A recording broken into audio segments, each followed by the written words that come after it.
Hello again, everyone. Zach Attack is here by Atak Sportz for this Monday, November 28th, 2016. Hope everyone had a happy and safe Thanksgiving weekend. I did, for the most part. Let's get down to some sports news before we get to my thoughts on the NFL this past week. Especially if you're here in Michigan. Interesting weekend for Michigan sports, especially in the world of U of M football. Well, the game against Ohio State this past Saturday was a game for the ages. Big game for the ages. It was a close game. It was Michigan's best shot of beating their longtime rivals. But unfortunately, a combination of bad calls, especially that huge fourth down call in the double overtime, and a couple blows from them in the second half, led to their downfall, led to them losing 30-27. They had a great lead, well up by 3 at the half, but then a couple turnovers against them, a couple bad plays. Because I didn't see the whole game. I was shopping a little bit on Saturday, but I did see the game for the most part on my tablet. So I was able to see it in the mall. Still, it was a tough loss for U of M. And a lot of scenarios have happened since then. Of course, the sad shooting that happened this morning at OSU. Despite our rivalry, and even the fact that there was some douchebag Ohio State fans that said that Michigan girls were as diseased as Flint water. Not all OSU fans are D-bags. So it is a sad scenario with what happened with their campus today with the shooting. So not only do we have that news in the aftermath of the U of M OSU game, Jim Harbaugh got a little situation. He made fun of the referees, which was right. Because there were some bad calls against U of M. There was even some evidence that there were some pro-Ohio people in the referees. But the Big Ten were not too thrilled with Jim Harbaugh's comments, feeing U of M $10,000 and then reprimanded Jim Harbaugh for it, saying that the Big Ten Conference expects all contests involving a member institution to be conducted without compromise to any fundamental element of sportsmanship. Such fundamental elements include integrity of competition, civility toward all, and respect potentially towards opponents and officials. The league has noted that coaches are teachers as well, and there's an expectation that they set the example for students and others in the area of sportsmanship.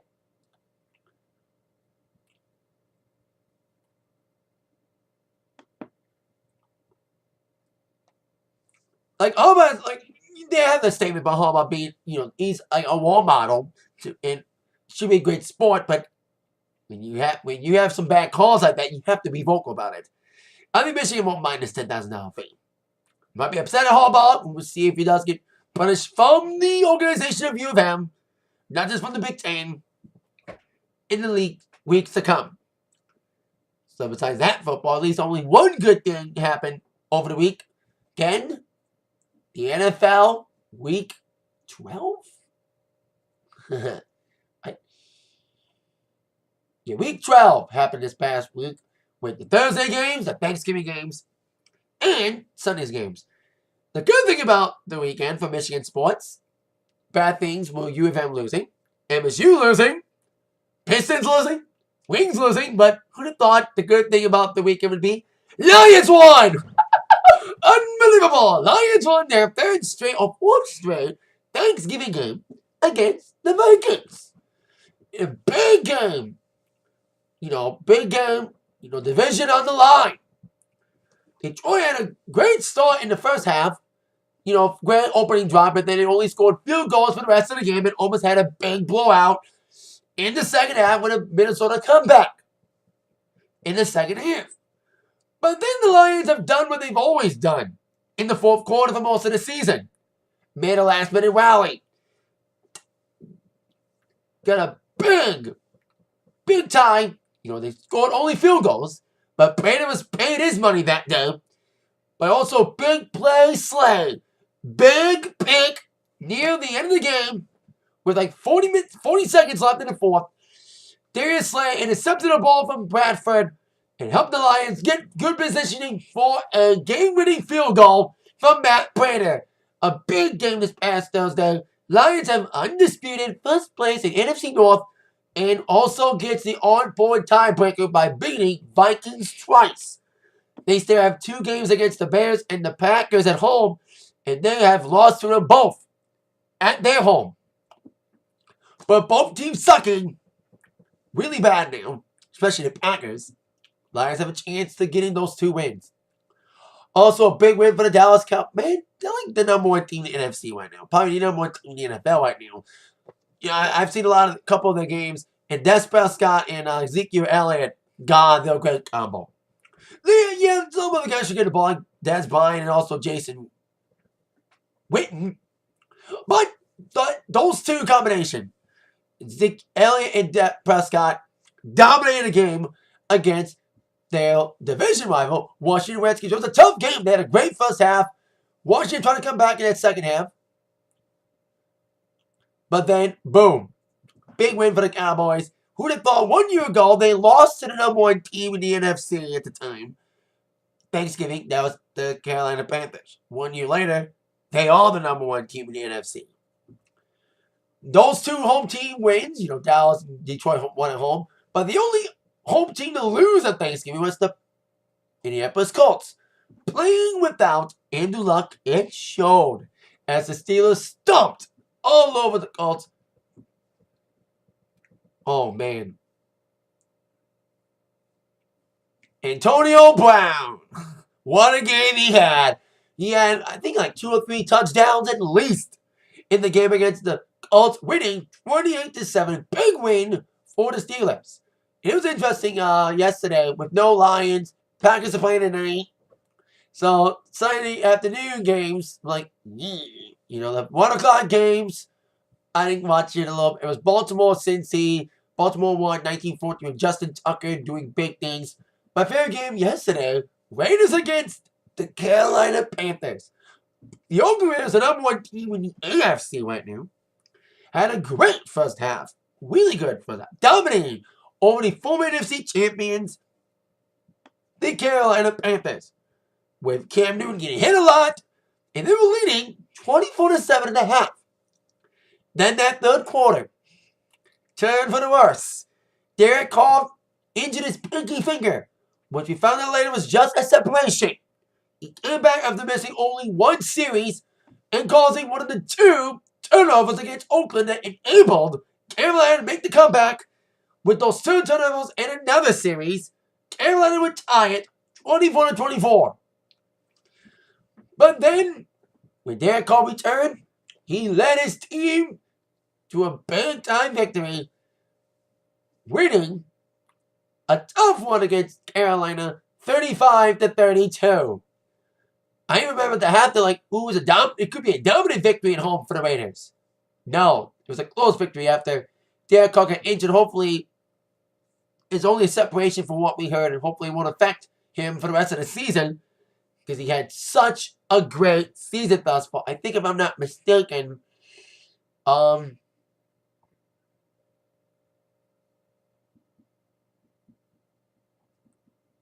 when is Colts bye week?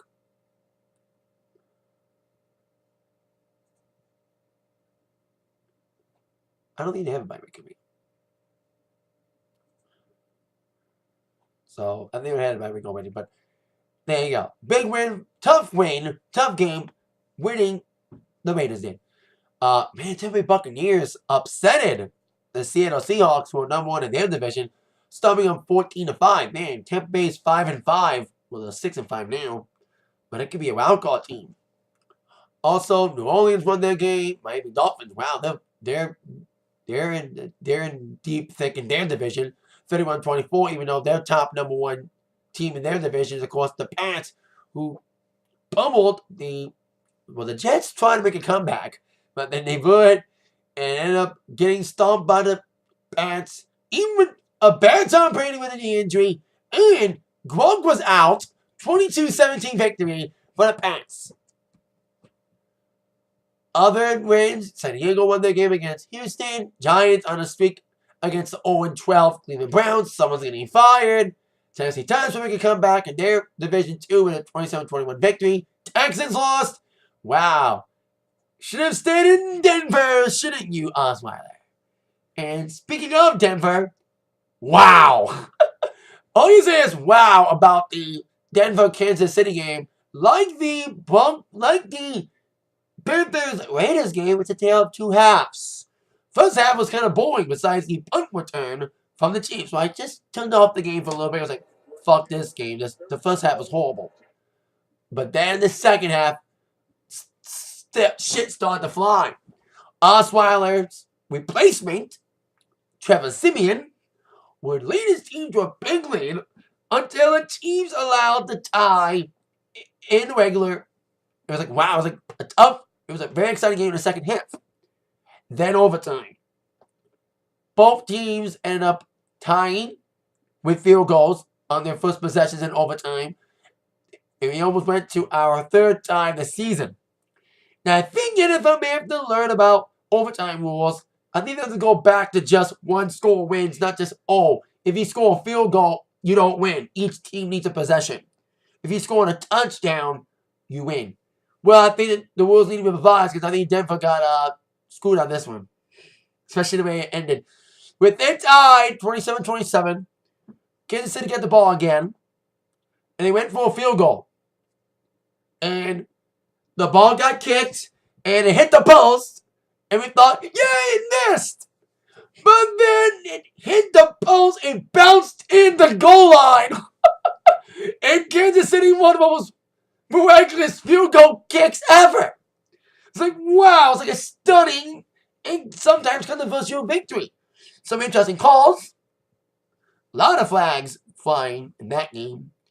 As well as the Oakland Raiders, who are the most penalized team yet still won. So there you go. What a wild and crazy game that was between the Chiefs and the Broncos. And it was a crazy overtime victory. So before we get to my wall preview now, shifting over to physical sports. Man, a lot of UFC news over the weekend. It started on Thursday when the news started to rumble, pardon the pun, that Anthony Rumble Johnson's scheduled title fight challenging the champion I'm officially Daniel Cormier the guy would be. It was a rematch from 2 years ago when Mr. Bones had to forfeit the title in the vacant title match was on between Cormier and Johnson, which Cormier won. But then Cormier got injured just a few days ago, and he won't be gone for long. They're saying he'll be back in around January, February, and Johnson wants to wait. So, Johnson's off the card, which means there's no main event. Well, there was no main event for UFC 206 happening December 10th in Toronto. But then they decided to have the co-main event be the main event. Max Holloway against Anthony Pettis. Now, it's supposed to be a regular featherweight match. But now it's just gotten more than that. If you don't know, the featherweight champion was Conor McGregor. He hasn't defended that title since he won it over Jose Aldo last December when he knocked him out in 15 seconds. Since then, McGregor's gone a little bit outside of the division, challenging Nate Diaz in 2 welterweight fights, and of course, as we all know, winning the lightweight championship over Eddie Alvarez just a few weeks ago in New York City. Now, there was a lot of concern about what was going to happen to McGregor's titles. Is he going to lose one or whatever? And in the aftermath of the pullout from Cormier, the rumor started flying that McGregor would be stripped of the featherweight title. And it's happening. Here's the story. McGregor stripped of the championship. They said he relinquished it, but it said he was stripped of the championship. And the UFC was legal to do that because he hasn't defended the title in a year. And the new featherweight champion is a guy that lost to McGregor, Jose Aldo, who was at the time the interim featherweight champion, winning that belt against Frankie Edgar at UFC 200. So it's basically we're back to where we were about a year ago. Aldo's still champ, despite the fact he lost in 15 seconds. So now with Aldo, the new undisputed featherweight champion, we're going to have a new interim champion. Holloway and Pettis will now fight for the interim championship. The winner will take on Aldo later next year and be unifying those two belts. Turn of events this was. Aldo released a statement. He was mad at UFC for not giving him an automatic match against McGregor, but McGregor going for the lightweight title instead. He was a little bit upset about that, but now with this situation, it was a fact it's going to happen. We knew that McGregor was going to have to relinquish the belt. Obviously, either my belt or the lightweight one. But even though Aldo is the featherweight champion again, he's still going to face McGregor in lightweight one day. Because he hadn't had his Papa 101 rematch for the title. So, there you go. Aldo said he never lost, really. He said he's still the champion in his eyes. Now he is the champ again after these interesting turn of events. With Cormier out, new main event, Max Holloway, Showtime Anthony Pettis for the interim featherweight championship to take on the new undisputed champion, Jose Aldo, getting the title back after stripping it off of Conor McGregor. Now on to our Raw preview today. Top 4 questions that must be answered tonight. Question number 4. What's next for Owens and Rollins? Last week we had a great main event title match between Seth Rollins and Kevin Owens. No DQ, no Reigns or Jericho allowed at ringside. So the physical main event brought in the crowd, and Jericho did get involved by coming in the crowd wearing a Sin Cara mask, trolling at its very best. So apparently we may have a Jericho-Rollins feud, stemming from Jericho costing Rollins yet again another chance to win Kevin Owens' championship, to let Kevin Owens move on to a feud with Roman Reigns. That's the woman main event for Roadblock, the Raw pay-per-view, coming up in just a couple weeks. Now, there's a lot of rumors that Roman's going to win both titles. No! That should not happen. The woman experiment failed, should stay in mid-card for a while. He's still getting booed out the building. Just asked Toronto last week. So there you go. My thoughts on the Owens-Rollins scenario. We're guessing Rollins will feud with Jericho next.